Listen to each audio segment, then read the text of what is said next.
Hello and welcome to Cricbuzz Comm Box. Chennai put into bat by Hyderabad on this Chepauk ground. They made a few changes, did Chennai? Got a little young blood into their side. But things not much different from how they have been for them in the previous 8 games. At the 10-over mark, they're 76, but they have lost 4 wickets. Little few bright sparks there for them. Ayush Mahatre, some good hits over there. And now they have Shaun Dube, who's there. Deval Brevis, South African, who's there with Huda and Dhoni to follow. But no matter what they do, from here, 100 in the back 10 is absolutely essential for them to get some sort of semblance of a respectable score. Yeah, it looks like the first 6 overs were probably the best to score. The bounce looked consistent with that new ball. Now seems to be just staying down a little bit, so it's almost struggling to get it away. Yeah, it's going to be interesting to see who comes to the party. I mean, Brevis obviously will be dead keen to impress.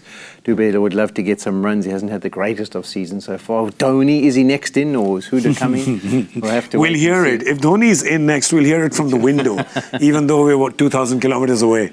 Yeah, but I think something they got to get going. They got to post something competitive. I think Sunrise will be pretty happy about the way things have gone. The only thing to also notice is they're starting to fiddle with the dew already. I see them wiping the ball, so that might play a part as the game goes on. It gets the dew comes in quite early actually in Chennai, and the ground is pretty much right next to the sea. The humidity is very high over there, so yeah, that perhaps might play into Hyderabad's hands as well. Right now, their bowlers, what have they done? It's been good. Mohammad Shami is coming into bowl the 11th. He's already bowled 2 overs for 17 runs. He got a wicket. Pat Cummins got a wicket. Also one for Harshal Patel, who's off the ground now. I think after that dropped catch, hurt his finger. So he's not on the ground.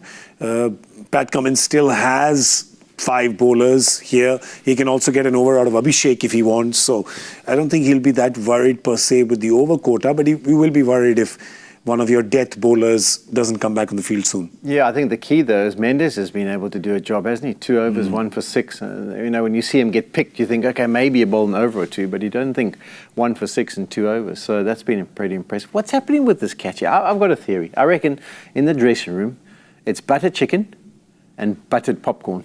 And butter naan. And butter naan. That's all they're eating. That's right. Because everyone's got butter fingers. Yeah, they do. 115 drop catches already. I think it's a record. Yeah.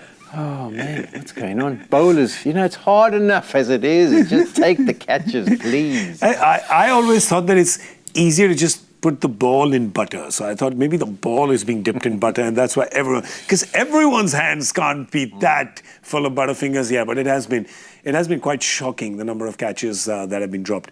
What are you making of Brevis? A little bit that you've seen? A little nervy, perhaps? Yeah, I'm sure he's nervous. He wasn't striking up a good relationship there with Jadeja. I mean, Jadeja looked like he was going to run him out every ball. If you haven't batted with him before, you can get into a bit of a panic because, you know, he's one of those guys who hits and then charges and then says no. Yeah. And you're like, should I, shouldn't I? And he wouldn't have played with him ever before. But he's got to start, and I think that's the key. If he can settle down, maybe he can get a score. All right. At this point in time, they'd really have to play out of their skins to get close to 180 score. Looking realistically more in 160, 165 kind of zone right now, unless they really accelerate. I think something in the year that could be actually be competitive, the way it's playing. But as I say, the only concern for me is what is that Jew going to do? When they come out to bowl, it might be difficult to hold on to it. All right. Well, so that's the story for Chennai at the 10-over mark. It's not much better than what it has been so far. Can they turn it around in the back 10 of their batting? Can they breach that 180 score that seems to be a psychological barrier for them? On this surface and the way it's playing, that could be a winning total. But then again, there is a Hyderabad batting lineup and you never know what you're going to get with them. They're like a box of chocolates. Never know what you're going to get. Wait and see. Suspense. Well, we're going to see you at the end of the innings with Cricbuzz Live. So do join us then. It's all we have for you on the Comm Box for now. Thank you for watching.